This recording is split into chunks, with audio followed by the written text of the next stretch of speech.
diplomat, heads the United Nations mission in Haiti. What has been the psychological effect of the kidnappings in Port-au-Prince? It is clear that the whole of society has felt panic in front of the increase in kidnappings. I was desperate when I saw in the months of June or May hundreds of people flying to Miami and trying to leave the country. All children being taken out of schools, trying to leave the country. Some 23 months after Aristide's violent overthrow, Haiti remains a country without democracy, where national elections have been repeatedly postponed. But the latest suffering, the uprooting of Haiti's nascent democracy, might have been avoided if only Aristide and his political opponents, led by business leaders and disaffected supporters, had managed to settle their differences peacefully before the armed rebellion. Much of the responsibility of trying to make that happen rested on the shoulders of this man, Brian Dean Curran, then U.S. Ambassador to Haiti. Clearly, the promotion of democracy was at the very heart of what I was doing in Haiti. Ambassador Curran ultimately failed as a peacemaker, but tonight he says publicly for the first time that his efforts were undermined by an unlikely source, elements of his own government. The official policy was to accept that Aristide was the president of Haiti and to work with him to find political solutions to the political impasse. That was the officially stated policy. Those were my instructions.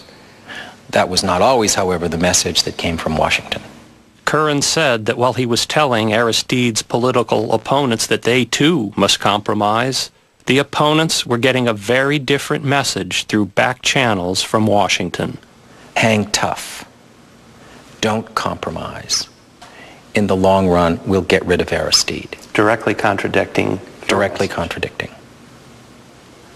And this was the kind of mixed message that I felt had a very nefarious effect on my ability to carry out my official instructions and U.S. official policy.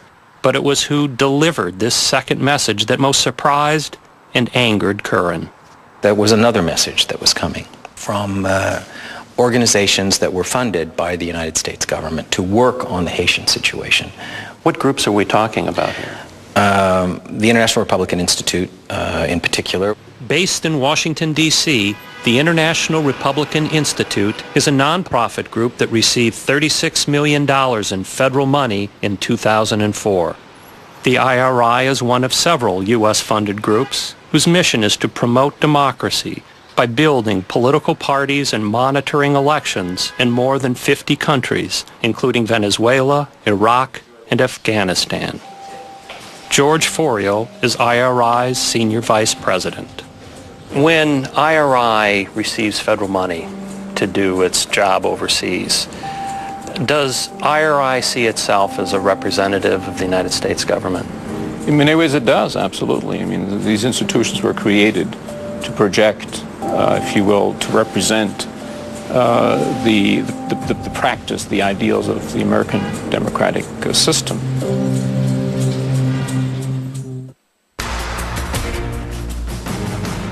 The fact that there was this once noble democracy, experiment in democracy that was tried, and for various reasons has failed, has been uprooted, and we wanted to look at why that happened. Nourishing democracy around the globe is a buzzword for the Bush administration. I thought it was important to go down there and look at how was this policy in practice?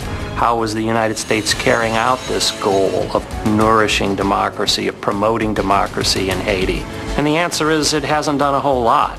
One wonders if it can ever be saved. I mean, this was a country that was, of course, the first, black republic, first slave revolt in the world. Historic place in terms of shaping how America developed. And I thought this was a story that was worthy of being told. New York Times reporting, exclusive access beyond the front page, only on the Discovery Times channel. From the day he was voted into office in 1990, Aristide aroused fear among the powerful in Port-au-Prince and in Washington. The priest who had preached liberation theology had for the first time given the poor of Haiti a voice in national affairs. Notre richesse a été et est et sera volée par les États-Unis. C'est clair, Dieu ne nous a pas abandonnés. But in Aristide's speeches, the military and their wealthy backers heard only provocation. In fact, if you remember, the major speech of Aristide was September 27, 1991, after he came back from the United Nations. And that's the speech that triggered the coup d'etat against him, where he said, whenever you feel the heat under your feet, turn your eyes to the mountains where the wealthy are. They're responsible for you. Go give them what they deserve. And that's the speech that brought about the coup d'etat. 7 months after Aristide took office, Haitian military commanders deposed him in September 1991. The administration of the first President Bush did not intervene. Senator Christopher Dodd, a Democrat, closely monitors Haitian affairs. He says that Aristide angered powerful Republicans in Washington. Aristide was a new phenomenon in Haiti. This was a very popularly elected person who comes out of these poverty-stricken areas of Port-au-Prince. And he wasn't going to be beholden to the United States. And so he was going to be trouble. And we had interests and ties with some of the very strong financial interests in the country. And Aristide was threatening them and threatening a lot of things they did for years down there. So they built up this opposition to him in the United States. That opposition was driven by anti-Castro stalwarts like Senator Jesse Helms. Aristide, they talk about restoring him to office, and I certainly don't want to lose an American life to put that fellow back in. He is mentally unstable. Helms based that statement in part on a CIA report that was later discredited. Helms and others who opposed restoring Aristide to power feared his economic populism might spread to other Latin American countries, places like oil-producing Venezuela with far more wealth than Haiti. Then, in September 1994, President Bill Clinton, under pressure from the Congressional Black Caucus, sent troops in to restore Aristide to power. We welcome friends from America, from Africa, from Europe, from Latin America. And I think it infuriated the extreme right in this country. But upon his return, Haiti's fragile democracy needed an experienced leader. Aristide was anything but. He'd not trained to be a politician, he trained to be a priest. So that when he got involved heavily in politics, he didn't know very much about the games politicians play and about how societies can be run.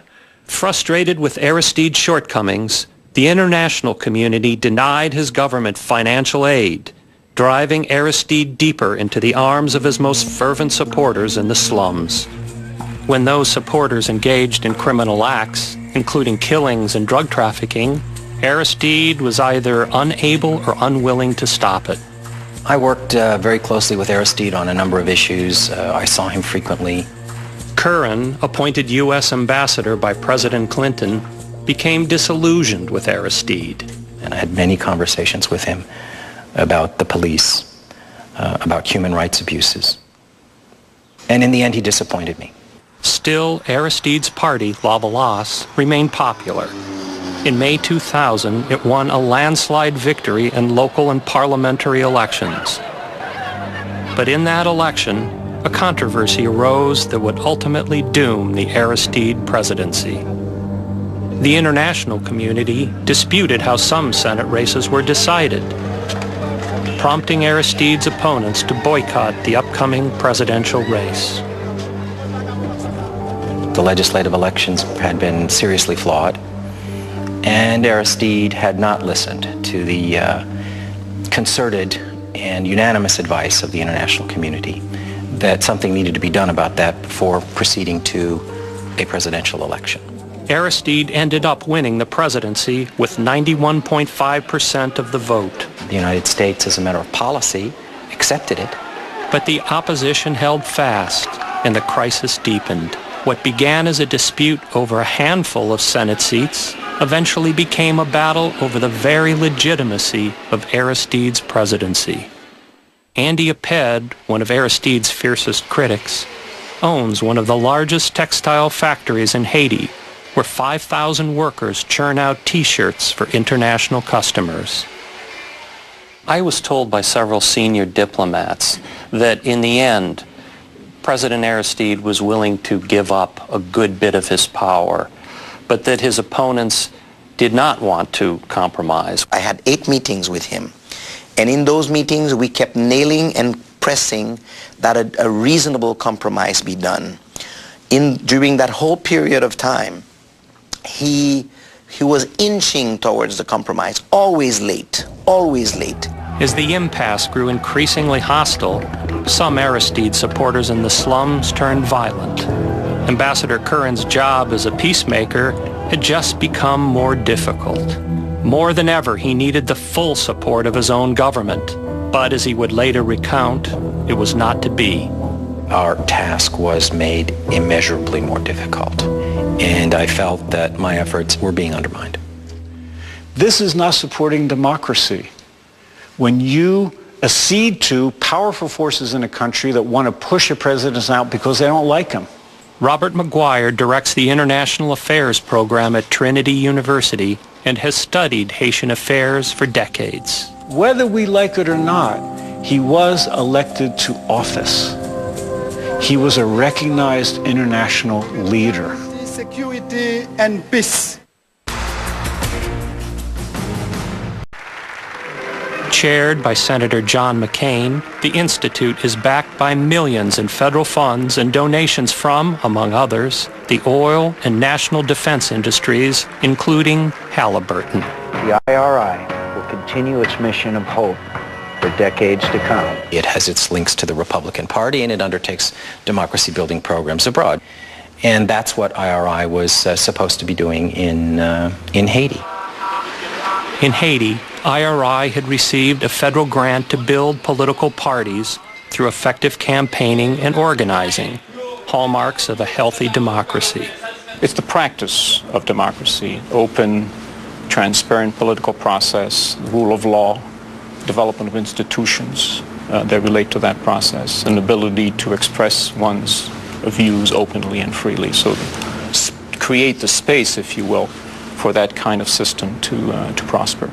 But the choice of this man, Stanley Lucas, to head IRI's operation in Haiti caused many, especially the poor, to view the IRI with deep suspicion. Mr. Lucas comes from a family in the northern part of Haiti, which was a big landowning family with a lot of allegations that it accumulated land through exploiting peasants. And to select someone like this to be your point person sends a very provocative message, I think, particularly to those supporting Aristide. I have a problem with Stanley in the sense that he makes a lot of things personal. Marc Bazin is a former World Bank official who ran against Aristide for president in 1990. He was prepared to act aggressively to get Aristide out of power. I have no problem with someone who considered Aristide to be bad and that Aristide should be improved or even removed, but make it for the good of the country, not as for revenge or anything personal. I think that's a disservice to the country. And a disservice to the United States as well, according to Ambassador Curran, who accused Lucas of deliberately trying to undermine U.S. policy. That someone who is in the employ of an organization under contract to the United States government to promote democracy in Haiti should suggest that the U.S. ambassador doesn't represent U.S. policy is really egregious behavior. And then there are the specifics of urging members of the opposition not to negotiate in good faith, not to compromise, while he was on the payroll of the United States government in effect as a contractor. when U.S. policy was directly the contrary is also egregious in my view. And that is why I cannot understand that he was kept on, despite my complaints. What was the result of that behavior? My view is that this seriously complicated the efforts to bring about a political solution. Another diplomat who had problems with Stanley Lucas was Luigi Einaudi, the representative from the Organization of American States. Like Curran, he too was trying to bridge the divide between Aristide and his opponents. Stanley Lucas is a very bright man, very able man. I thought it was a mistake the way Dean Curran did. I think that he should become the person in charge of the IRI's policies and activities. After all, the International Republican Institute is meant to be a representative of the United States. They took positions that were extremely opposed to any kind of modus vivendi with President Aristide. And they supported people who refused to accept his legitimacy. You know, I'm not going to question, again, Ambassador Curran, and I certainly do not question Ambassador Einaudi. But the problem we're having here is that we're talking about facts coming from serious people, but they obviously are hearing this from others. And this is the difficulty we have. This is an environment of rumors and whispers and innuendos and political interests. Was one of IRI's goals to get rid of Aristide? No. IRI's role was to broaden, if you will, the ability of various actors to participate in the political process. Well, was IRI sending out a message to political parties in Haiti, activists in Haiti, that they truly represented American foreign policy and that you didn't? Absolutely. How did you feel about that? I complained about it.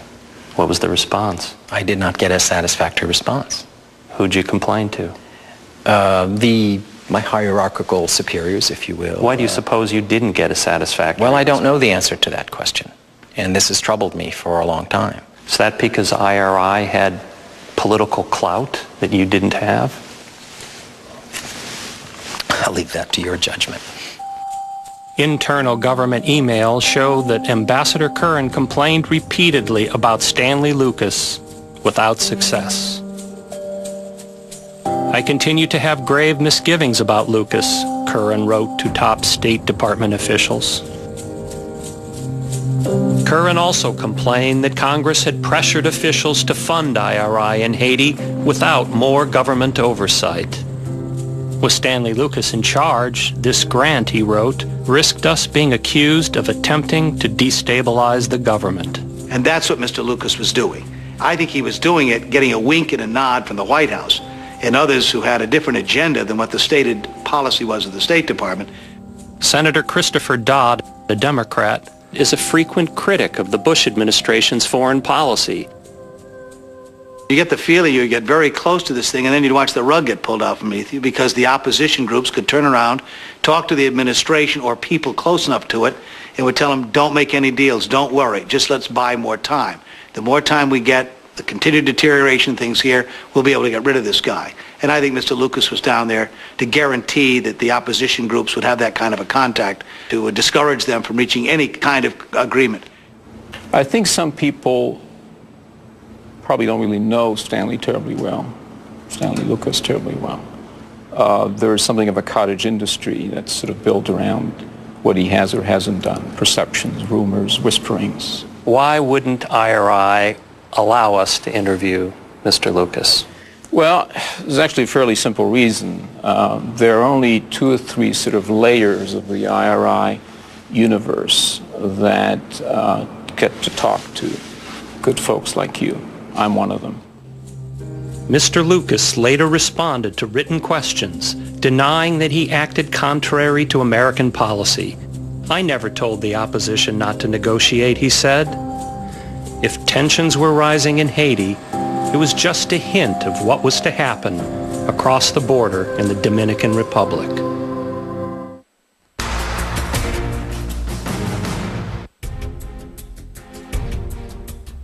There have been so many disappointments in Haitian history that one more somehow will not defeat that country. As easy it is to just throw up your hands and say, you know, there's just no way we will ever see a better day. Somehow that doesn't happen. Somehow there will come a day like occurred in 1990 that nobody thought would happen, when Aristide became the first democratically elected president, and people turned out by the thousands and voted, and did so in a safe way. And democracy began to sink its roots in that rocky mountainside of Haiti. So there is hope. There is always hope when people go vote. And there is that hope that somehow this upcoming election will be a step in the right direction. New York Times reporting, exclusive access beyond the front page, only on the Discovery Times channel. Affluent neighbor, where Haitian criminals and those seeking to overthrow the Haitian government have found shelter, including rebel leader Guy Philippe. Philippe was accused of a 2001 coup attempt against Aristide that left 9 dead. But he escaped back to the Dominican Republic. Now we will continue to yes. Well, Guy Philippe, he had to flee shortly before I arrived because he was involved in a coup plot against Aristide, which was unmasked. And then he obviously came back in the tumultuous events of last year. Alberto Despradel was the Dominican ambassador to Haiti until late 2004. Did the United States close its eyes to what Mr. Philippe was doing in the Dominican Republic? Not the United States as a country, but given the intelligence services the United States has in place throughout the Caribbean and their advanced technology that lets them hear a mosquito in outer space, I think Guy Philippe is bigger than that. So they knew what Guy Philippe was doing. If I, the ambassador of a poor country, knew what was going on, so the United States certainly knew. We didn't know about training of the rebels. We knew that some opponents of Aristide, ex-military opponents of Aristide, had found refuge or were in the Dominican Republic. James Foley succeeded Brian Dean Curran as U.S. ambassador to Haiti in September 2003. It didn't come across your desk that these people were training in a military sort of way for some impending action? To be honest, we didn't really take them very seriously. Our sense was that they were not a large force, not a well-trained force, and not in any way a threat to stability in Haiti. Now that proved to be otherwise. While Guy Philippe was plotting his coup, IRI and Stanley Lucas were also in the Dominican Republic, hosting meetings with hundreds of Aristide's political opponents. They met in this luxury hotel to learn how to run better political campaigns. Aristide's Lavalas party, the country's largest, was not invited, in part because IRI said its workers had been threatened by Aristide's supporters. Marc Bazin said he sent representatives to the IRI meetings. The report I got from my people was that there were 2 meetings, open meetings where democracy would be discussed, and closed meetings where other things would be discussed, and we are not invited to the other meetings. What do you suppose went on in the other meetings? In my view, it was removal of Aristide by all means. This was a training program, period. Were there 2 kinds No, of there meetings? were not 2 kinds of meetings. IRI decided that it would not work with the largest political party in Haiti, Lavalas. Why not? Very easy decision. Lavalas was, to some degree, remains the most significant political party in the country. It's a judgment call. Our interest was to, in fact, not so much simply work with a relatively successful political institution, political operation, but to try to have some competition. And I think that we have to be, again, very careful that we are not perceived to be an advocate for a particular party or for a particular candidate, but for democratic principles. William Delahunt, a Massachusetts congressman who has traveled frequently to Haiti, said he was troubled by IRI's decision to work only with Aristide's opposition.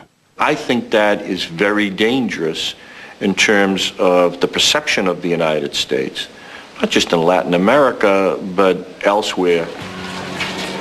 In Haiti, Ambassador Curran's days were drawing to a close. Otto Reich, who was a special U.S. envoy for Western Hemisphere affairs, told the Times Curran had failed to understand that America's policy had changed, moving gradually away from supporting Aristide. If so, Secretary of State Colin Powell also missed the change. He said in an interview with the Times that the U.S. had one and only one policy, to support Aristide's right to serve out his term. As you left Haiti for the last time, as your plane took off, what were your thoughts? They were of deep concern that the country was heading towards a cataclysm, a conviction that Aristide would not last his term, and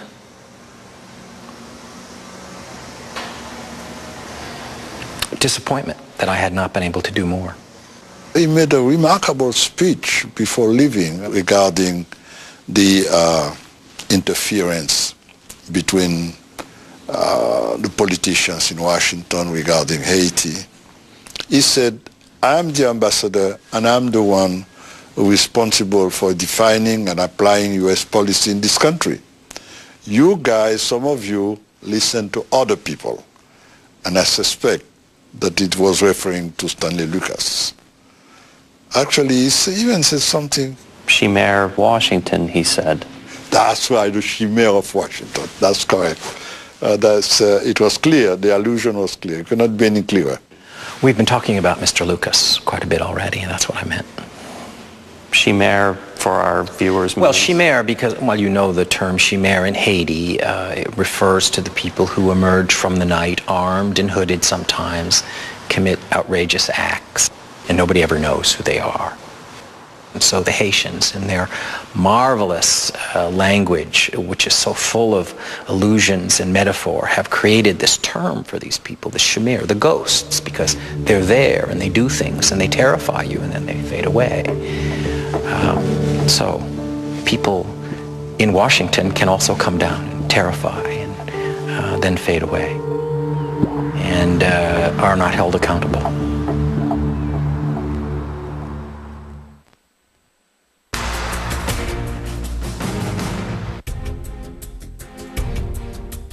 What won't you see in the documentary about Haiti? The smell. People say that sometimes the sharpest memory one has, or of your senses that bring back memories, is the smell. And every time I come back and I smell what one encounters in some of the poorer neighborhoods, it will never leave you. And there's no way you can communicate that in a documentary. New York Times reporting, exclusive access beyond the front page, only on the Discovery Times channel. July 4th Independence Day celebration in 1999, attended by the nation's elite, including the IRI's Stanley Lucas. And it was here, in the U.S. ambassador's residence, where diplomats tried to arrange a last-chance meeting to save Aristide's presidency, according to Ambassador Luigi Einaudi, who represented the Organization of American States in Haiti. For the first time, he speaks publicly about what happened. I was trying to barter, broker, negotiate between the government of Haiti and its opposition so they could reach some understandings that would limit the violence, which at times has taken on a rather exaggerated and senseless form in Haiti. In the fall of 2003, the prospects for peace looked bleak. Basically, the situation in Haiti had continued to deteriorate, and there were signs that we were heading toward genuine violence, and even the kinds of things that one might call civil war. Then, Ambassador Einaudi said, he came up with a last-chance plan, one final effort to bring the two sides together. We agreed to set up a meeting in the residence of the American ambassador. And it was clear that this was one way of getting this done, that is to say, forcing people to come together and to meet.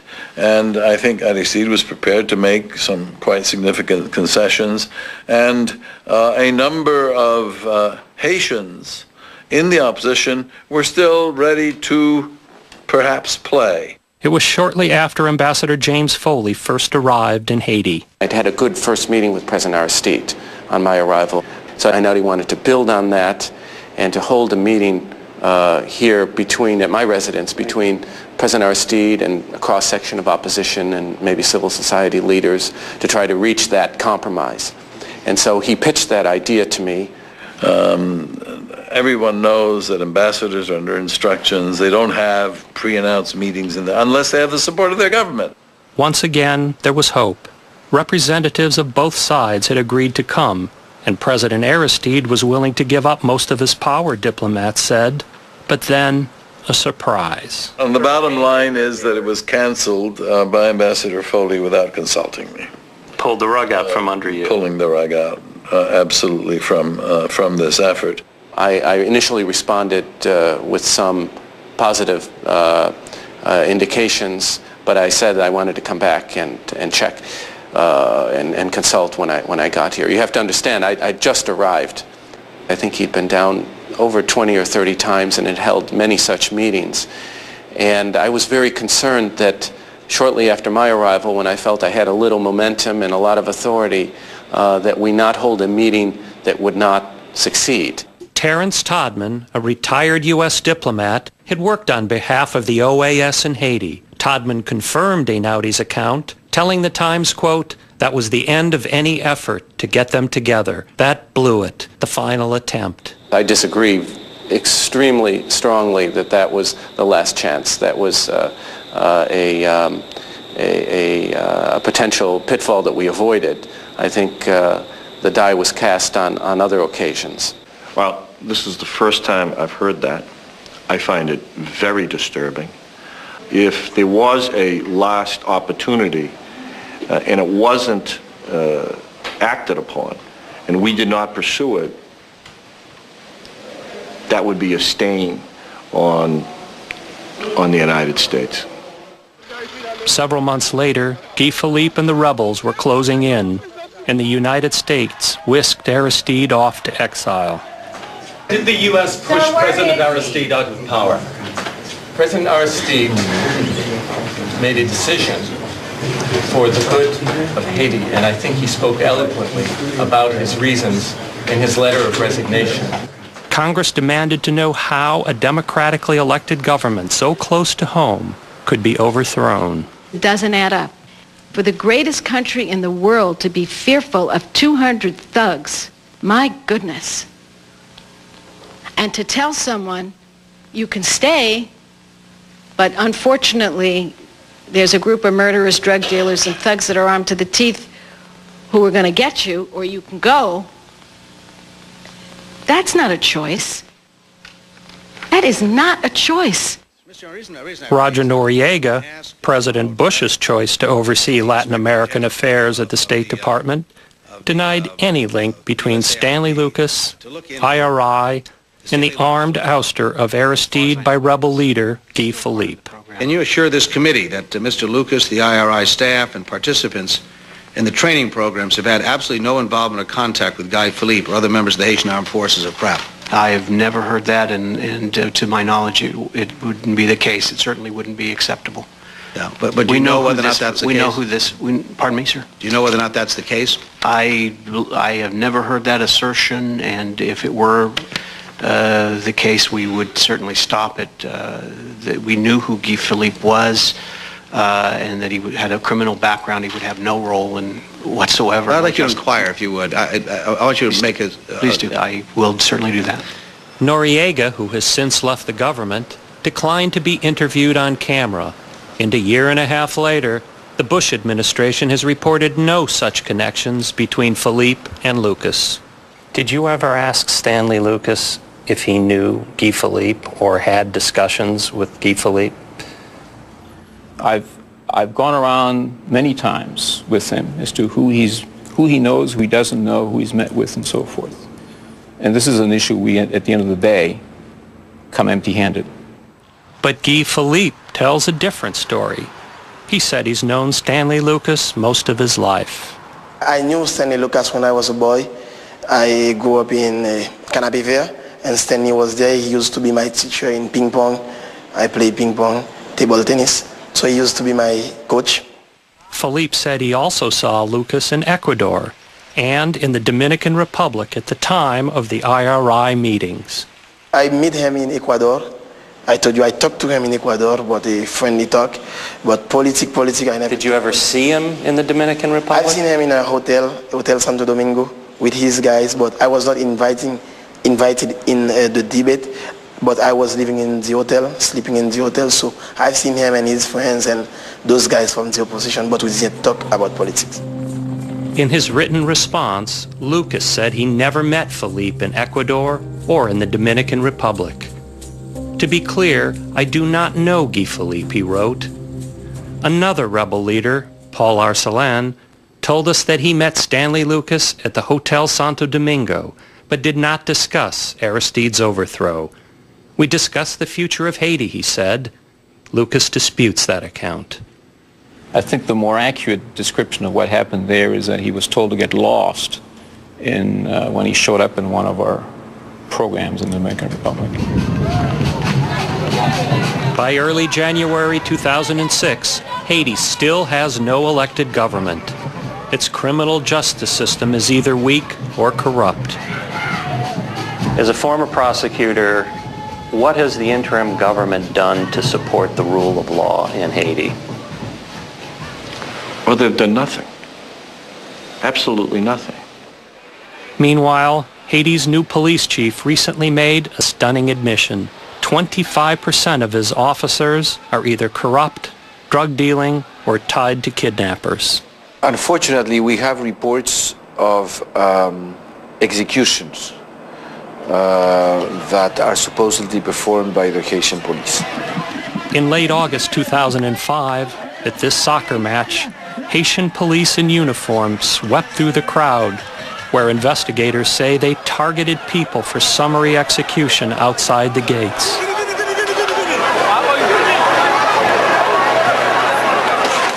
Off camera, shots are heard. At least 10 people were killed. This video was obtained by the New York Times from someone in hiding.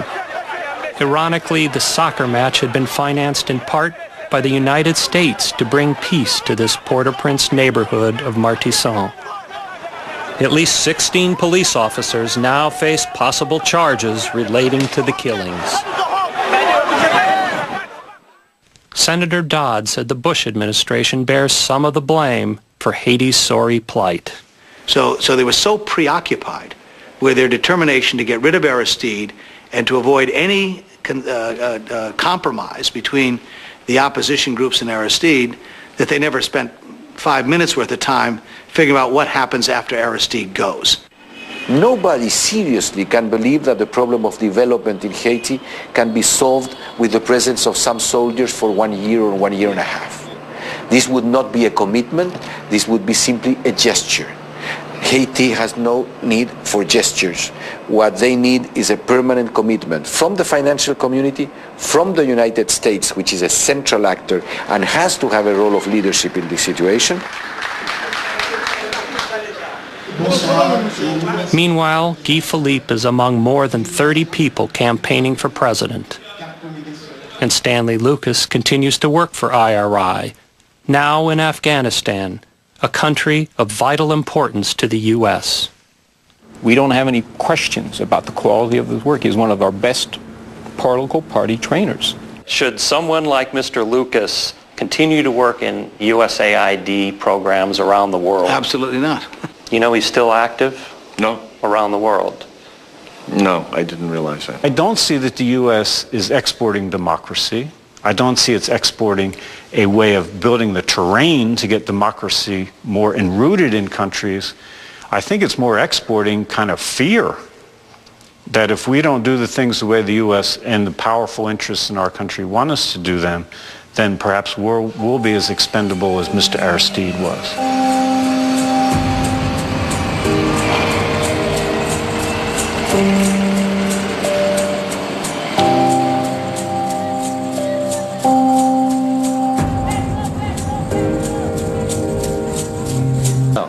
Okay, sorry about that one.